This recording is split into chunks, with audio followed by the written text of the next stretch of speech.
नमस्कार।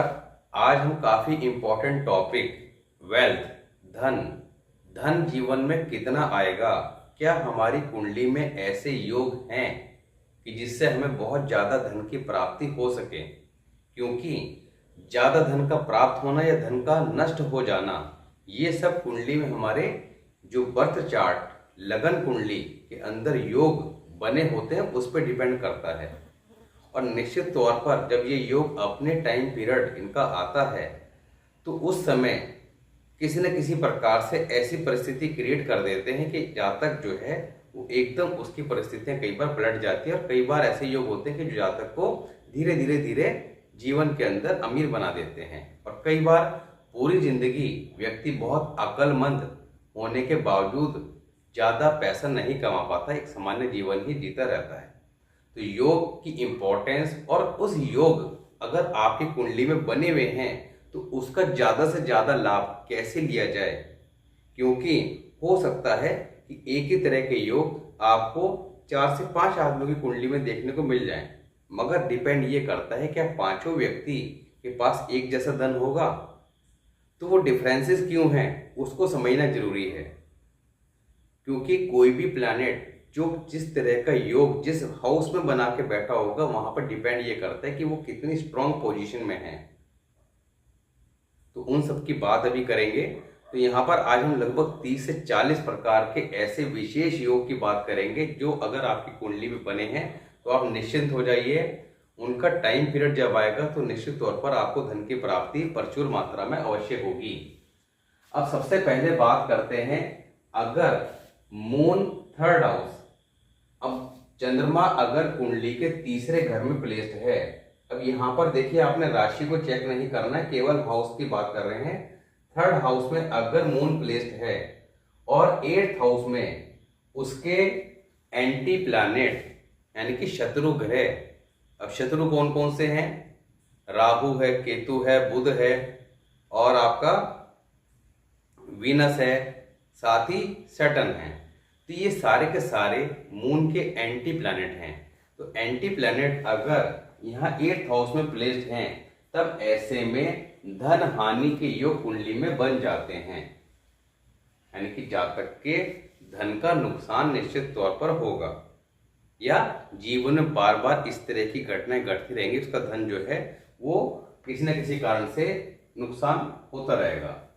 जुपिटर बृहस्पति देव first house लगन भाव में, साथ ही शत्रु ग्रह, अब शत्रु ग्रह जुपिटर में कौन कौन से हैं, शुक्र, राहु और बुध, ये 3 विशेष तौर पर इनके शत्रु ग्रह हैं।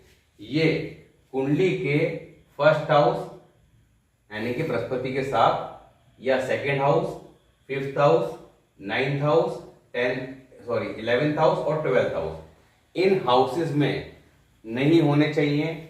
7th हाउस जहां पर जुपिटर का एस्पेक्ट आएगा, दृष्टि आएगी, वहां पर उसके मित्र ग्रह बैठे हों, यानी कि शुक्र बुध राहु में से कोई ना हो, तब ऐसे में ये बहुत ही ज्यादा धनवान योग बन जाता है। ऐसा व्यक्ति जैसे जैसे उसकी उम्र बढ़ती जाती है धनवान होता चला जाता है, निश्चित तौर पर काफी ज्यादा धन इत्यादि अपने जीवन में कमाता है। ऐसे व्यक्ति को अपने बुजुर्गों से भी धन प्राप्त होता है।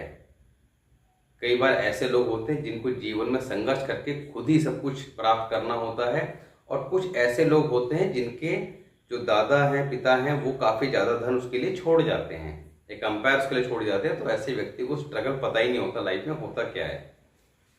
तीसरा, Jupiter 6th house, 6th house में जुपिटर हो और 12th हाउस के अंदर बुध मरकरी, तब ऐसे में 16 या 19 वर्ष की आयु में जातक जिसकी कुंडली में ये योग हो उसके पिता को धन के नुकसान निश्चित तौर पर देखने को मिलेंगे।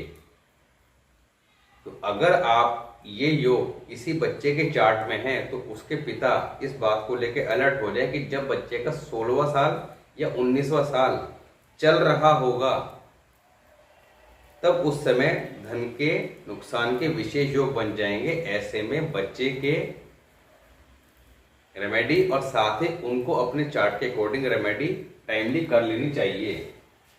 जुपिटर और मार्स यानी कि बृहस्पति और मंगल लगन में, तो ऐसे में जुपिटर और मंगल, क्योंकि मंगल का अपना घर है और जुपिटर है ही बृहस्पति देव गुरु, तो ऐसे में बहुत ही सुंदर योग कुंडली के फर्स्ट हाउस में बन जाएगा।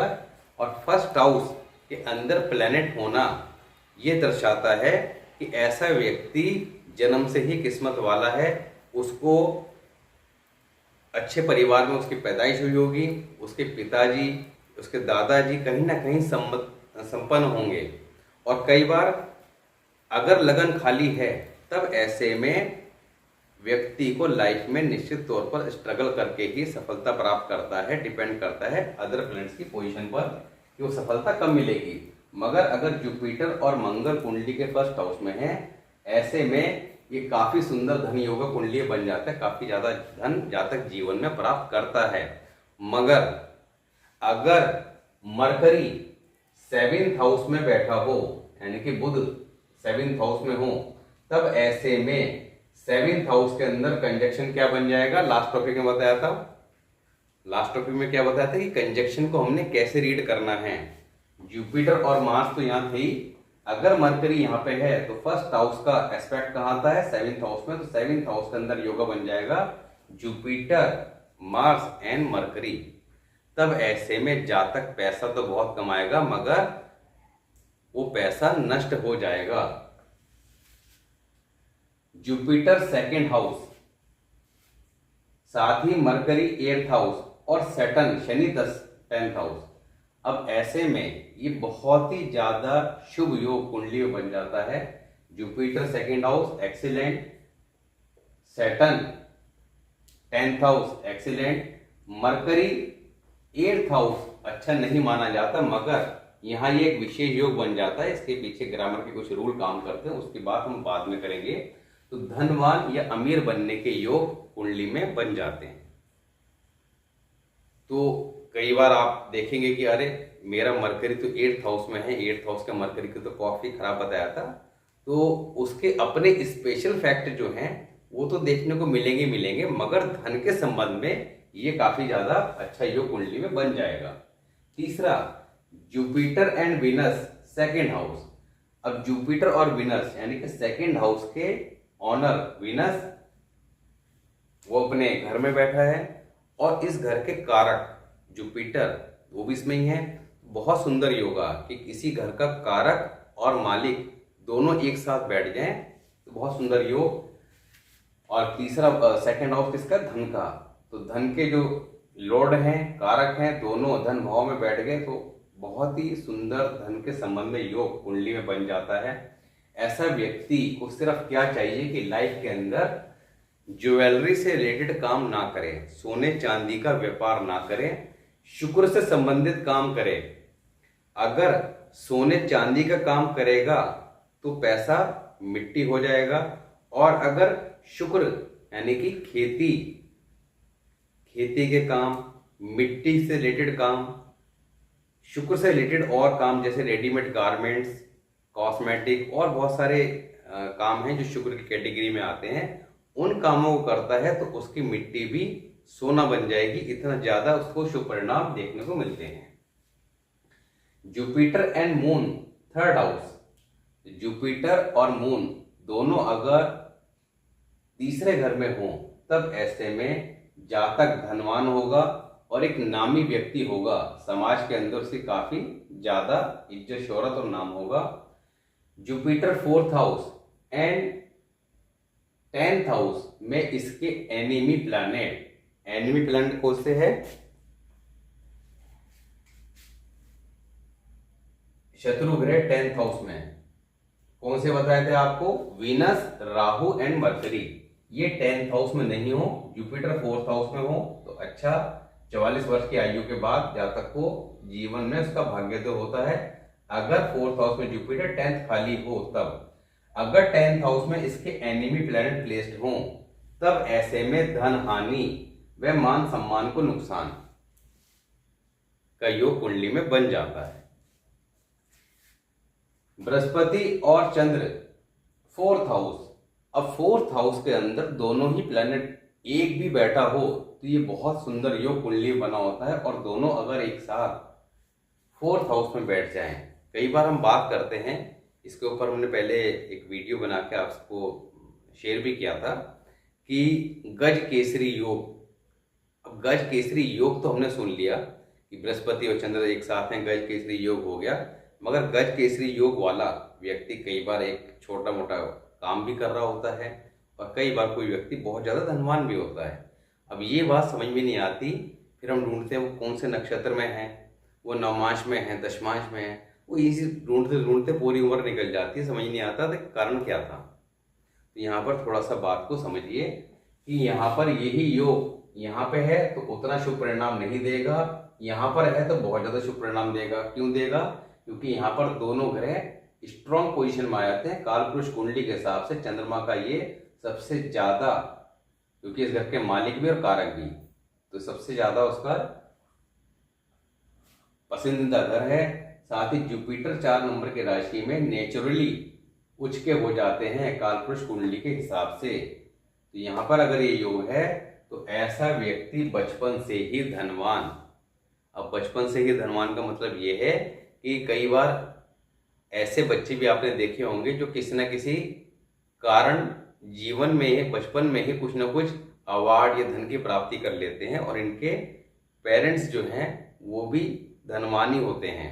पिता और दादा की इज्जत शोहरत अच्छी खासी देखने को मिलती है। Jupiter and moon in 5th house. अब 5th हाउस में अगर ये दोनों प्लैनेट हैं तब ऐसे में बिजनेस या दिमागी काम से धन की प्राप्ति। दिमागी काम जिसमें दिमाग का इस्तेमाल किया जाए, जैसे कि आपका सीए का काम हो गया या और इस तरह के काम जिसमें आदमी अपने दिमाग से पैसा कमाता है, ऐसे यानी कि सेल्फ एम्प्लॉयड वाले जो काम होते हैं वो काम। मगर यहाँ पर ये योग कितना धन देगा उसका निर्णय किस पे होगा?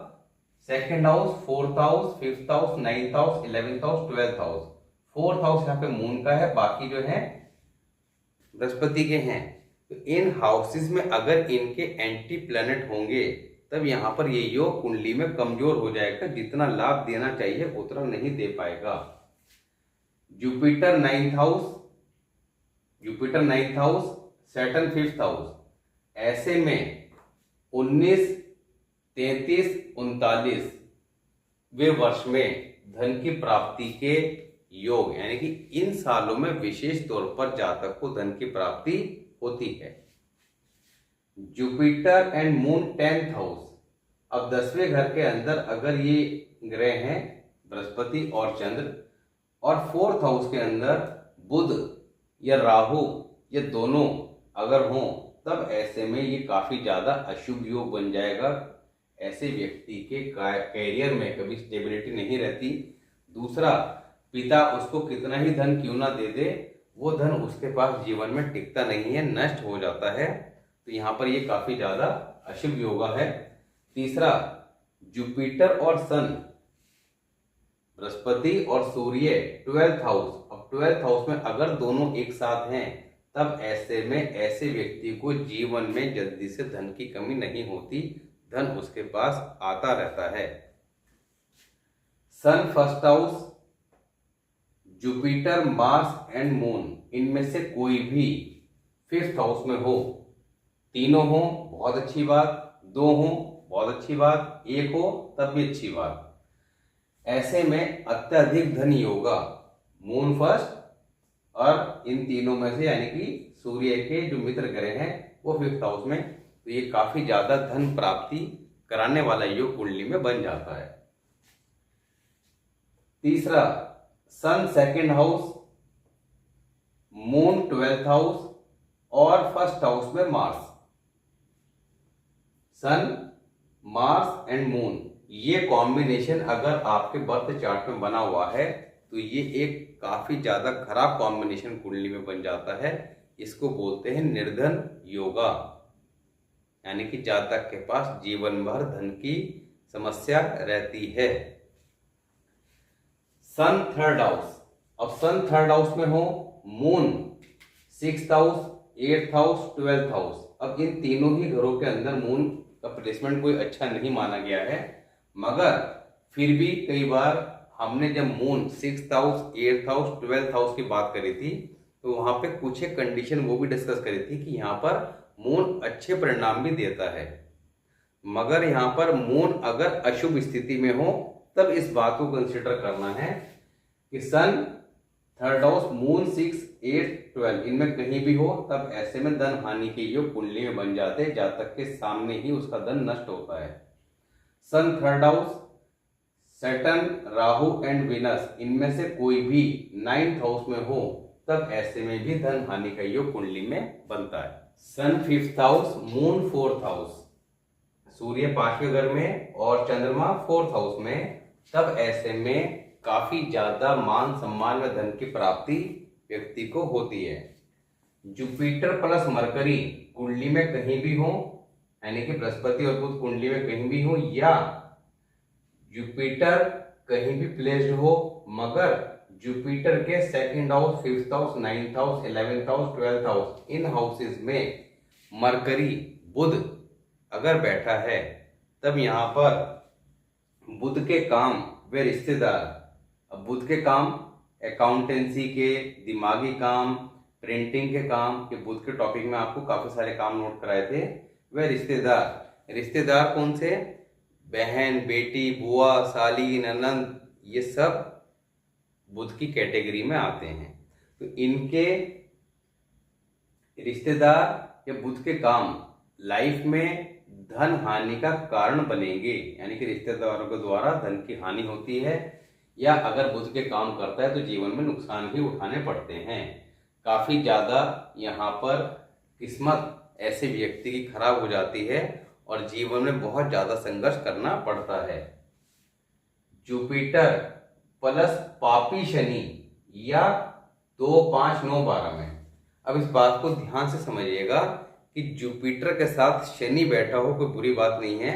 ऐसा व्यक्ति बहुत ज्यादा अपने दम पर मुकाम भी हासिल करता है, मगर अगर शनि वहां पर खराब स्थिति में बैठा है, अब शनि खराब स्थिति में बैठा, तो इस शनि के ऊपर हमने एक स्पेशल शनि 1st हाउस का आप वीडियो चेक कीजिएगा, वहां पर हमने काफी सारे ऐसे रूल बताए थे जिनसे आप अपने शनि, क्योंकि शनि क्या है? दुख का कारक, तो जीवन में जहां बैठा होगा उस हाउस से संबंधित दुख देगा ही देगा, क्योंकि कारक है तो दुख दिए बिना वो बाज नहीं आएगा। दुख किस लेवल का देगा इसको समझना है। तो यहाँ पर शनि का कुंडली में ठीक रहना और उसको समझना बहुत जरूरी है। तो सैटर्न 1st हाउस का जो वीडियो था उसमें हमने काफी सारे रूल्स की बात करी थी, जिससे आप एट ए ग्लांस एनालाइज कर पाएंगे कि आपका शनि किस पोजीशन में है। तो अगर शनि पापी होकर, अब शनि पापी कैसे है कि उसके काफी सारे रूल हैं कि केतु पहले हो, सैटर्न बीच में हो, राहु बाद में हो, और काफी रूल हैं। तो शनि अगर खराब पोजीशन में जुपिटर के साथ प्लेस्ड है या जुपिटर के हाउस 2, 5, 9, 12 में प्लेस्ड है, तब शनि के कारोबार व रिश्तेदार कौन है? चाचा, चाचाओं के साथ काम करना, या चाचा जीवन में धन का नुकसान करते हैं। शनि का ऐसे व्यक्ति काम कर लेता है तो शनि और स्ट्रांग हो जाएगा। अब शनि पहले ही कुंडली पापी था, अब आपने शनि के काम करके उसको और स्ट्रांग कर लिया। अब वो स्ट्रांग होके कहाँ बैठ गया? 2, 5, 9, 12 में जो जुपिटर के हाउस हैं वहां बैठ के जुपिटर को और कमजोर करेगा, क्योंकि दुश्मन आपके घर में जाके बैठ गया और वो जितना स्ट्रांग होता जाएगा उसका कब्जा उस घर पे उतना ज्यादा होता जाएगा। तो यानी कि जो घर का मालिक है वो अब कुछ नहीं कर पा रहा है, वो परेशान रहेगा, चिंतित रहेगा, यानी कि जुपिटर खराब होगा, किस्मत बंदी हो जाएगी और जीवन में स्ट्रगल करना पड़ेगा। इसी तरह जुपिटर के साथ वीनस जो उसका एंटी प्लैनेट है ये साथ बैठा हो तब, या 2, 5, 9, 12 इन हाउसेस में बैठा हो तब पत्नी, एंड जुपिटर वीनस क्या है? वाइफ या पत्नी के भाई जीवन में धन का नुकसान करते हैं, धन हानि करते हैं, दर दर की ठोकरें। ऐसे व्यक्ति को अगर जुपिटर के साथ वीनस है या वीनस अगर इनके हाउसेस में बैठ जाता है तो बहुत ज्यादा स्ट्रगल देखना पड़ता है। जुपिटर 2nd, बुध जुपिटर सेकंड, बुध 8 और सैटर्न 10।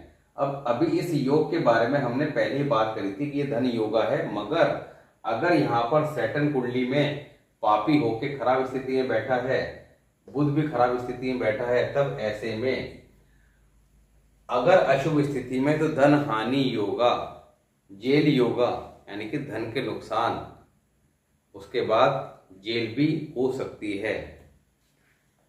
जुपिटर 6 व केतु अशुभ, जुपिटर 6th हाउस में हो, केतु कुंडली में कहीं बैठा हो मगर अशुभ स्थिति में हो, तब ऐसे में चारों ओर से ऐसे व्यक्ति के जीवन में समस्या ही समस्या रहती हैं।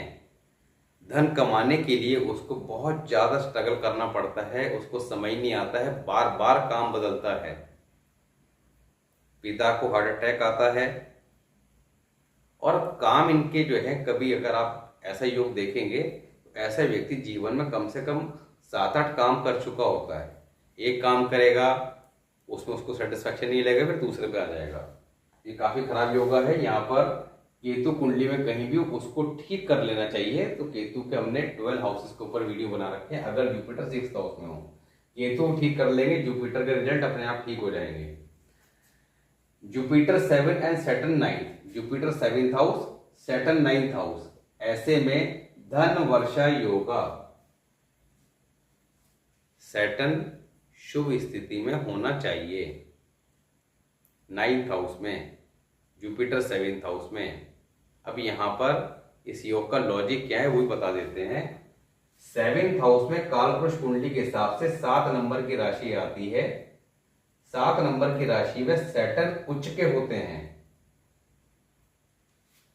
ये बृहस्पति का घर है क्योंकि यहाँ पर भाग्य भाव है, 9 नंबर की राशि है, धनु राशि जुपिटर की। अब यहाँ पर सैटर्न बैठ गए तो जुपिटर के घर में बैठ गए, जुपिटर बैठ गया सैटर्न के हाउस में। अब यहाँ पर सैटर्न का हाउस क्यों हो गया? क्योंकि कालपुरुष कुंडली के हिसाब से यह 7 नंबर की राशि आती है। तो शनि यहाँ पर उच्च के होते हैं, नेचुरली उच्च के होते हैं। बेशक आपकी कुंडली में लगन चार्ट में शनि किसी नंबर की राशि में बैठे हो, मगर यहाँ पर वो अपनी उच्च अवस्था में अवश्य आ जाते हैं। तो यहाँ पर उनकी अदला बदली हो गई कि मैं तेरे घर में, तू मेरे घर में, तू मेरे घर की देखभाल कर, मैं तेरे घर की देखभाल करूंगा। तो यहाँ पर ये एक अच्छा योग कुंडली में बन जाता है जो काफी ज्यादा धन प्राप्ति कराता है। 3 मकान ऐसे व्यक्ति के जीवन में अवश्य बनते हैं, 3 प्रॉपर्टी के योगा कुंडली में बन जाते हैं। कई बार ऐसे लोग विदेश में भी प्रॉपर्टी बाय करते हैं। Jupiter 7th house, Jupiter 7th house, बुध शनि, बुध या शनि 9th हाउस में या 11th हाउस में खराब कंडीशन में, तब धन हानि का योग बन जाएगा। अब अभी हमने बात करी थी कि अगर शनि बैठा है तो बहुत धन वर्षा का योग, मगर अगर शनि वहां पापी होकर बैठा है तो इसलिए शनि को समझना बहुत जरूरी है। और अगर ये योग कुंडली बना हुआ है तो यहाँ पर रेमेडी अवश्य कर लें। तो जो अशुभ योग हैं वो आपको शुभ फल देना प्रदान कर देंगे। Jupiter 8th house, Brihaspati 8th house में, मंगल बुध और शनि 4th हाउस या 7th हाउस, मंगल बुध और शनि एक काफी ज्यादा खराब योग कुंडली में बन जाएगा। तो ऐसे व्यक्ति को अपने मंगल बुध का इलाज कर लें और अपने जुपिटर 8th हाउस का कर लें तो ये योग बहुत धनवान भी बना देता है, यानी कि आदमी को मल्टी मिलियनियर बना देता है। मगर अगर मंगल बुध है यानी कि खराब है, कुंडली में शनि के साथ है, 4th हाउस में है या 7th हाउस में है और 8th हाउस में जुपिटर है, अत्यधिक धन हानि का योग कुंडली में बन जाता है।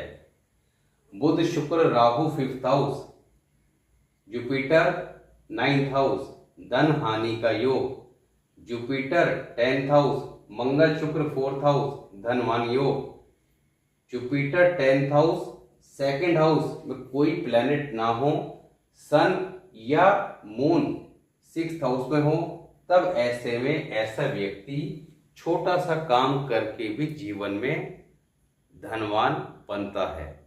बहुत सारे ऐसे लोग देखे होंगे जो कोई छोटा मोटा कार्य करते मगर उनका काम वो चलता अच्छा है। और कई ऐसे लोग भी हैं कि चाय बना बना के ही करोड़पति बन जाते हैं। तो तो वो छोटा काम करके भी बड़ा आदमी जीवन में बन जाता है। Jupiter 12th house and Saturn 2nd house या 9th हाउस, देन धनवान योगा। तो आज हमने लगभग 30+ योगास के बारे में बात करी, जिनमें से कुछ योग ऐसे थे जो आदमी को जीवन में कभी धन प्राप्त होने ही नहीं देते, या धन उनको मिल भी जाए तो वो नष्ट हो जाता है। और कुछ योग ऐसे हैं कि जो जातक को निश्चित तौर पर एक अमीर इंसान बनाते हैं। तो योगा का कुंडली में काफ़ी इम्पोर्टेंस है। ये योग अगर आपकी कुंडली में बने हुए हैं तो इन योग का समय रहते समझ लें और उसका इलाज कर लेंगे तो शिव योग है, उसके परिणाम नहीं मिल रहे हैं तो उसके उपाय समय रहते कर लेंगे तो आप निश्चित तौर पर जीवन में उस योग का पूरा लाभ ले सकेंगे। तो आज हमने बात करी योगास के बारे में। मिलते हैं नेक्स्ट वीडियो में, तब तक के लिए नमस्कार।